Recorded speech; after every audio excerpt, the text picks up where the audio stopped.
demonstrate how to do a basic startup and operation of a Fuji Electric Frenic multi-series AC drive using the keypad.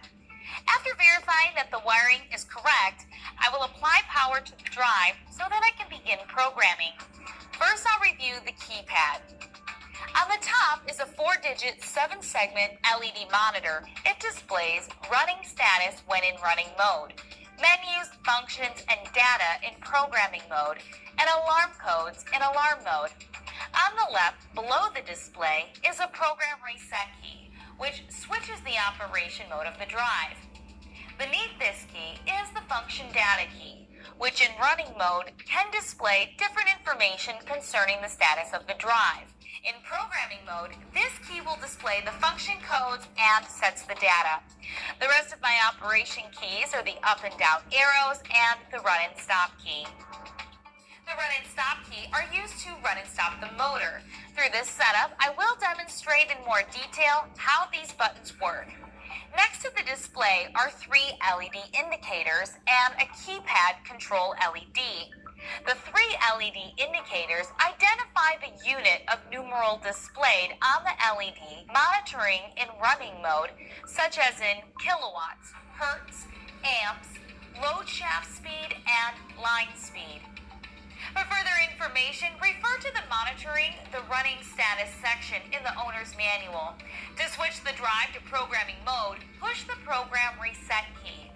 While the drive is in programming mode, the LEDs of hertz and kilowatts should be illuminated. Now that I have reviewed the control panel, I will begin to program the drive. First, I check to make sure the 0-point FNC is on the display. If it isn't, I will push the arrow until the display reads 0-point FNC. I will push the function data key to access the function codes, where I will input my motor information. I can get the motor information from the nameplate that is typically attached to the motor. The F01 should be on the display here. This fundamental function sets the source that specifies the reference frequency. I will hit the function data key to change the data. Right now, the function code displays a 0. Using the function codes table in the instruction manual, I know that this 0 shows that the current source is the keypad. Since I will not change my parameter here, I will push the program reset key to go back a step. Now I'll push the arrow key up to the F02 to change the operation mode. This allows me to change the operation to the keypad or terminal operation. It also allows me to change the direction of the motor without the need of terminal input. I will hit the function data key to change the data. Right now, a 0 is displayed and the run command source is the keypad, but the motor direction is indicated by a terminal. If I go up 1, the mode of operation can be set to come from an external source. If I go up once more so that a 2 is displayed, the mode of operation is the keypad with the direction of the motor in forward rotation. For demonstration purposes, this is the desired function.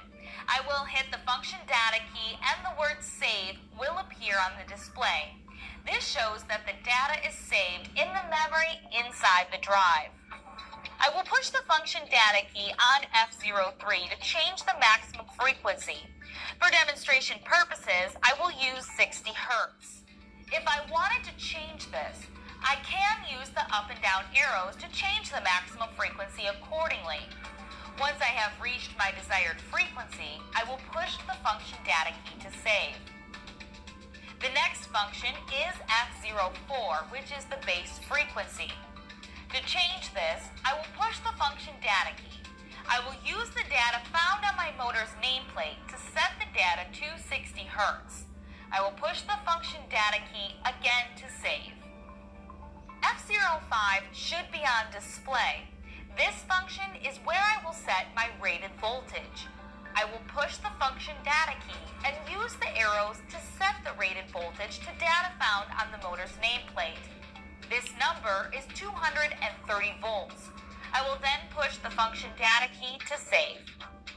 Next, I'll push function data on F06 to check my maximum output voltage. I on my default setting of 230, right around the rated voltage. Since the setting is already at the optimal voltage, I will push the program reset key to go back to the menu. I'll push the arrow up key once more to show F07. F07 controls the acceleration time of the motor, as F08 controls the deceleration. The default should be 6 seconds and should only be changed should the application require doing so. Since I won't be changing any of the defaults, I will continue to scroll up with the arrow keys until I reach P02. This is the rated capacity, which can be found on the nameplate of the motor. This is indicated in kilowatts or horsepower, depending on the motor. I will also need to change the drive settings in a little bit to let the drive know which unit we plugged in. This particular motor displays horsepower. I will push the function data key to change the data setting to match my nameplate data of 1 horsepower, and then push the function data key again to save.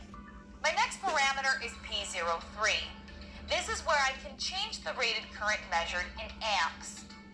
I will push the function data key to change the data setting to match the nameplate data of 3 amps. I will then push the function data key to save. My next parameter is P04. This setting should be changed if you want auto-tuning. For this demo, I will skip auto-tuning and continue to arrow up to P99. This parameter here is directly related to the type of motor used. I will push the function data key to edit this field. 0 indicates that the drive is currently set up for a standard Fuji 8 series motor.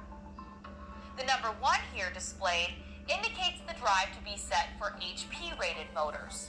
The number 3 indicates a Fuji 6 series standard motor. For all other motors, number 4 should be selected. Once I have selected appropriate motor parameter, I will push the function data key to save. I should now have put in all the necessary parameters to start my motor. With everything saved, I can push the program reset key to go back to the 0-point FNC, and then once more to see 0.00 Hz blinking on the display. I can set a low reference frequency such as 10 Hz using the arrow keys. I will then push the run key for the motor to turn in the forward direction. To stop the motor, I will push the stop key here. The Multi also has additional modules sold separately to increase the functionality and versatility of the drive. For example, I have here a multi-protocol wireless Ethernet communications interface card. To install, I can remove the keypad from the front cover of the drive and then remove the front panel. The bottom wire here can be inserted into the port on the drive, and the wire can lay in the opening on the left side. I can then replace the front panel and insert the module on top of the front of the drive. The keypad can then be inserted on the top of the new